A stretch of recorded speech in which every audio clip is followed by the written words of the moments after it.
गोवर्धन तलहटी में भव्य अलौकिक 56 भोग, 21,000 किलो व्यंजन हुए अर्पित।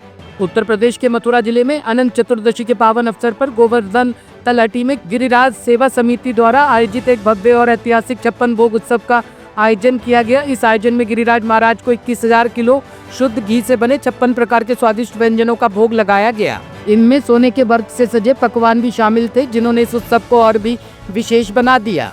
भक्तों को दिव्य दर्शन देने के लिए गिरिराज महाराज का श्रृंगार भी अत्यंत भव्य रूप में किया गया। उन्हें सोने चांदी से बने हिंडोले में विराजमान कर सप्तरत्न श्रृंगार पहनाया गया, जिसमें हीरे, मोती, पन्ना, नीलम, पुखराज और गोमेद जैसे 9 रत्न जड़े हुए थे।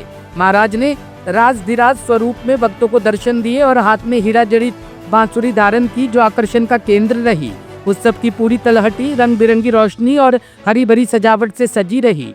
गिरिराज सेवा समिति के संस्थापक मुरारी अग्रवाल ने बताया कि यह उत्सव केवल एक धार्मिक कार्यक्रम नहीं, बल्कि भक्तों की सच्ची आस्था और भक्ति का प्रतीक है। गिरिराज सेवा समिति भक्ति के लिए, प्यार के लिए, स्नेह के लिए, समर्पण के लिए, और जो द्वापर में ठाकुर जी ने जो लीला की थी, जिस लीला में प्रभु श्री कृष्ण ने धारण किया था गिरिराज का रूप, अपनी कन्नी उंगली पर इस गिरि पर्वत को उठाया था, उसी प्रेम और प्यार के वशीभूत होके ब्रजवासियों ने प्रभु के पास जाके अपने अपने घरों से जो व्यंजन बना के ठाकुर जी को परोसा था, वो ऐसा अद्भुत, ऐसा अलौकिक, ऐसा वो 56 भोग जिसको प्रभु स्वयं अपने हाथों से प्रभु ने खाया था, और हमारे ग्वाल वाले ब्रजवासियों ने प्रभु को वो खिलाया था।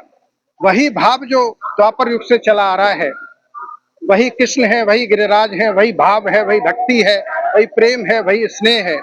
उसी स्नेह को साकार करने के लिए गिरिराज सेवा समिति और ब्रजवासी प्रभु को उसी भाव से, उसी ल्याण से, उसी बच्चों की तरह प्यार करते हुए, और आपने ये बात नोट की होगी, कल यहाँ पे इतनी बारिश थी और आज ये वेदर रिपोर्ट 80% बारिश दिखा रहा था। तो ये इस बारी चमत्कार नहीं हुआ है, ये इस 56 भोग के दिन मैंने कई बार चमत्कार देखा है, और पूरे हिंदुस्तान और पूरे वर्ल्ड की मीडिया ने इसको कवर किया है। क्या ये एक बूंद नहीं है? क्योंकि गिरिराज जी ने वही इंद्र का मान मर्दन किया है, और प्रभु श्री कृष्ण ने उसी लाड़ से जो हमने जो 56 भोग लगाया है उसको ग्रहण किया है। तो ऐसे मौके पे मैं समस्त मथुरा के ब्रजवासियों की ओर से पूरे दुनिया और देश में और आपके जी न्यूज के माध्यम से जो भक्त यहाँ फैले हैं, उनको मैं इस बात की कामना करूंगा कि प्रभु सबका कल्याण करें, तो प्रभु सबका ध्यान रखें।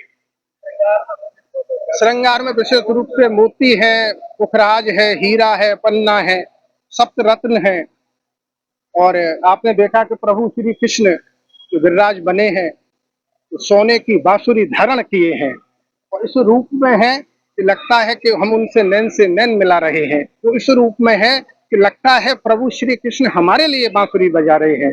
ऐसे प्रभु के दर्शन आपने किए, आपने देखा ये शुद्ध गाय के घी से जो 56 तरह के व्यंजन, जिसमें मोहन भोग है, जिसमें कृष्ण भोग है, जिसमें मोहन थार है, वो भी प्रभु के नाम के सारे व्यंजन हैं। तो हम सब ब्रजवासियों ने लाड़ से ठाकुर जी को परोसे हैं, और हमें उम्मीद है कि ठाकुर जी ब्रज का कल्याण करेंगे, विश्व का कल्याण करेंगे, भारत का कल्याण करेंगे, और एक नए भारत का उदय होगा।